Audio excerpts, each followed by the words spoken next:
Today, I want to talk about the diaphragm. I am super excited to share with you about the diaphragm because it was a huge revelation for me to learn about my diaphragm. So I was a dancer for years without even knowing what the diaphragm was. I mean, I had, people talked about it, but I hadn't really looked it up and been like, that's the diaphragm.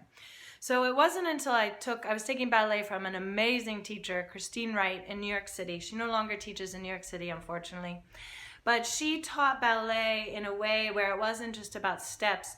It was about performing and presence. And she would give us anatomical information that deepened our practice. And what's so cool, it's like with anything, when you know a little bit more about something, you can go so much deeper into it and you can understand it in such a richer way. It's like going to a museum and knowing something about the artist, knowing how the work of art came to be instead of just looking at it without knowing anything about it. So that's how I was about the diaphragm. Was once I understood it, it just brought so much more depth to my experience of breathing. So she had brought in this whole contraption with a bottle and a balloon to talk about the way that the diaphragm, the movement of the diaphragm, serves as a vacuum. So the diaphragm is a plate of muscle that connects to the base of your rib cage, and it literally cuts your torso in half, right? So the base of the rib cage, there's this plate of muscle, and every time you inhale, the diaphragm presses downwards, and that creates a vacuum and sucks air in. And then on the exhale, it pushes upwards and pushes the air out. And that happens with every single breath.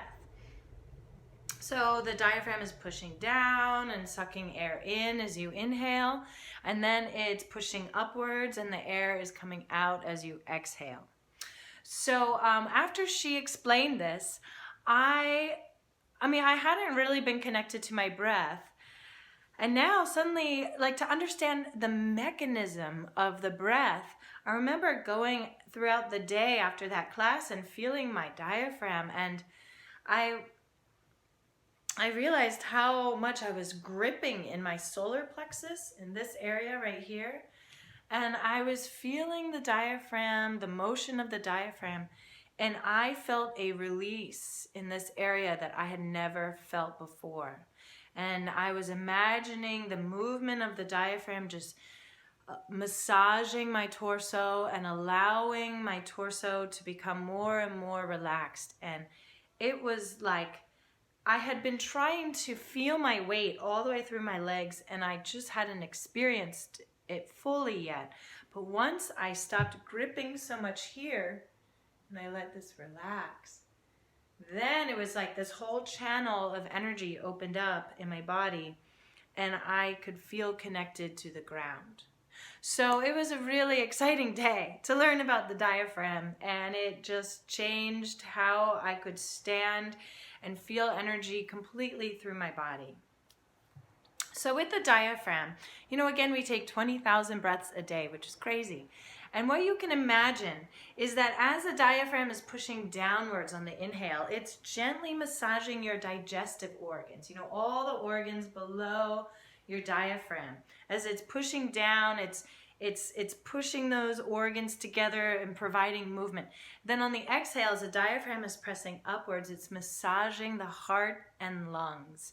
And again, it's this gentle movement, just a gentle massage. And I think a lot of us, when we think about our organs and the contents of our torso, we probably imagine them as pretty static, like, okay, here's the lungs and the heart and the stomach, and we think about them as kind of, they're working, they're doing things, but I don't think we think about them moving around in space as much.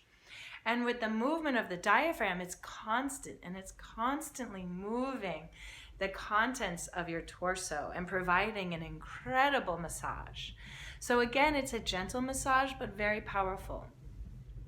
And I don't think this is true. I have read that it's not true, but I still want to believe it so badly. An anatomy teacher once told me that if the contents of your torso were really relaxed, because again, we hold tension in our organs just like we do our muscles. And if everything was really relaxed, that the diaphragm on the inhale could go as low as the pelvis and potentially as high on the exhale as the collarbones. So again, I don't think that's true. I think the video that I've linked below says that the diaphragm can't even go below the rib cage.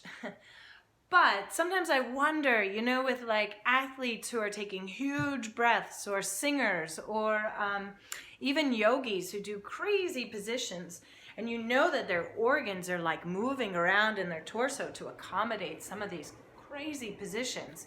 There's gotta be potential for movement in that way. Maybe not as low as the pelvis or as high as the collarbones, but I bet the diaphragm can move more than we might think. So that's what I want to believe.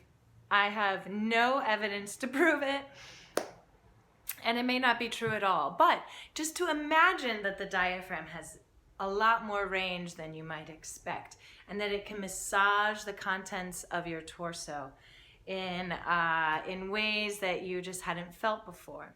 So again, I have a meditation that's also linked below about relaxing the body, and by the end of that meditation, you will feel like your diaphragm, you're just feeling the waves of the breath, and you'll feel the way that the diaphragm is moving all the contents of your torso, and it is fabulous, because when you really, really relax your torso, you will be amazed at how much movement is happening with the breath. So feeling, you know, getting to know your diaphragm. So watch the video that I've linked below just so you can visualize it. And then as you go throughout the day, feel the diaphragm massaging the contents of your torso, and enjoying the release and the massage and the movement of all the contents of your torso with every single breath. Okay, thank you.